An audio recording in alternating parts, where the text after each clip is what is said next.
የጸሎትን ኃይል ነው ዛሬ የምነግራችሁ። የጸሎት ኃይሉ ምን ያህል እንደሆነ ሁሉም ሰው እንዲያውቅ ስለምፈልግ ማለት ነው። እዚህ ጋር የምትመለከቱት ምስል አለ አይደለ? እዚህ ጋር ይሄን ምስል እያያችሁ ላይክ ቮይሱን የኔን ድምጽ ስሙት። ያኔ ነው በደንብ የሚገባችሁ የጸሎትን ኃይል ምን እንደሆነና እንደምናችሁ የኔና እግዚአብሔር ሰዎች እግዚአብሔር ይመስገን። ዛሬ የመጣሁበት ቪዲዮ በጣም የብዙ ሰው ችግር ስለሆነ ሰው ይሄንን አይቶ ጸሎት ሲባል ምን እንደሆነ ያ ጸሎት ዋጋውን ነው ማስረዳችሁ ዛሬ በኔ ላይም ስለሆነ ዋጋው ምን አይነት ዋጋ እንዳለው ማለት ነው።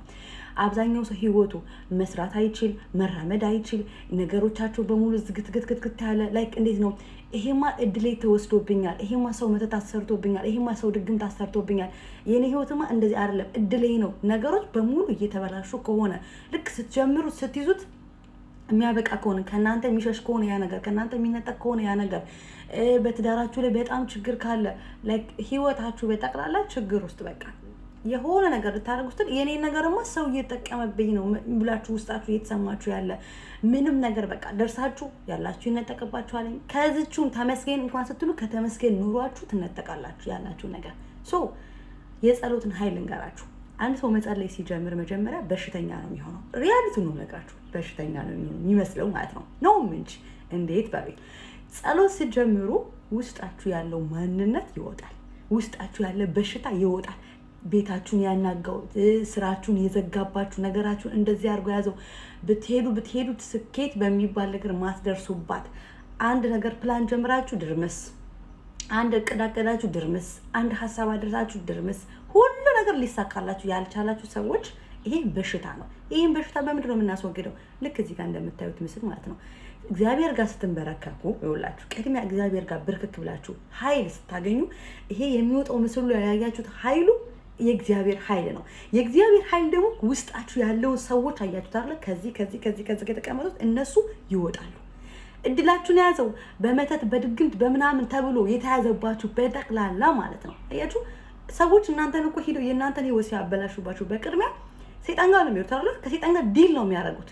ዲል ሲያደርጉ ሊሰራላቸው ነው ዲል የሚያደርጉት። እኛ ደግሞ በምትኩ የእግዚአብሔር ልጆች ደግሞ እግዚአብሔር ጋር መጠን ዲል ስናደርግ በጸሎት ስንቀርብ ጋር ምስሉ ጋር እንደምታዩ ስንቀርብ ያ መተቱ ድግምቱ መባረሹ የሆነው ነገር ብቻ የያዘብን ነገራችን በጠቅላላ ይወጣል።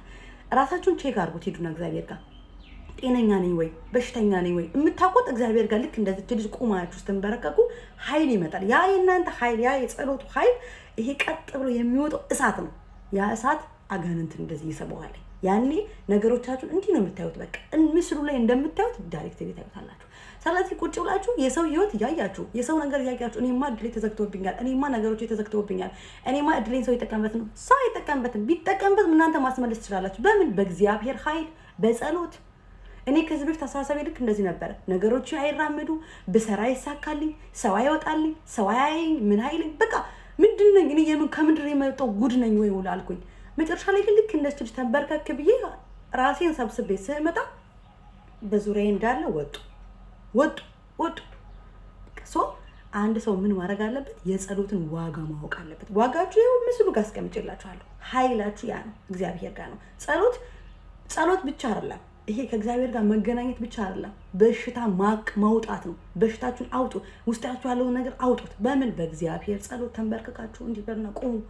ኃይሉን ታዩታላችሁ፣ ሰራዊቱን ታዩታላችሁ። ይሄ ሁሉ ነው የከበባችሁ እንጂ እግዚአብሔር ድላችሁን አልዘጋም። እግዚአብሔር ነገሮቻችሁን አልያዘም። እግዚአብሔር ማንንም ህይወት የማበላሸት እቅድም ፕላንም የለውም። የሞተው የተሰቀለኩ ለእኛ መስዋዕት ነው። ለእኛ እኛ እንድንድንለት ነው፣ እኛ እንቆምለት ነው። እሱ መስዋዕት የሆነው በግ የሆነ የታረደለን ይሄን የሰጠን ፍቅር አባት ምንም ሊያደርግብን አይችልም።